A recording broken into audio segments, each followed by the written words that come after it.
Today I will show you how to add a DMARC record in Cloudflare.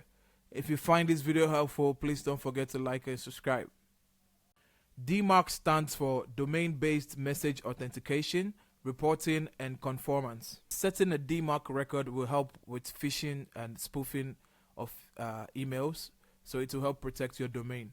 Before you set a DMARC record, it's very important that you set an SPF and DKIM record. And if you haven't set that yet, you can check my other videos. You can check out Kraus Media on YouTube. Check my other videos on how to set SPF and DKIM records. So I'm going to assume you've already set your SPF and DKIM records, and now we're going to set our DMARC record. Now, first of all, what we want to do is we want to ensure that we are logged into our Cloudflare account.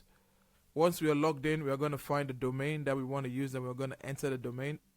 Once we are in the domain, we're going to look for the DNS section on the left sidebar, and once that loads, we're going to scroll down and we're going to click on Add Record. Now on Add Record, for the type, to add a DMARC record, we need to, the type is a text type, so we're going to choose the TXT type. For the name, we're going to name it _DMARC, and this will automatically append the name to your domain name.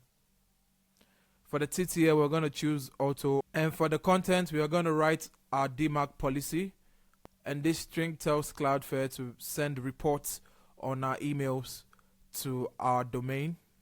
From here, we can optionally add a record attribute. After that, we click on save.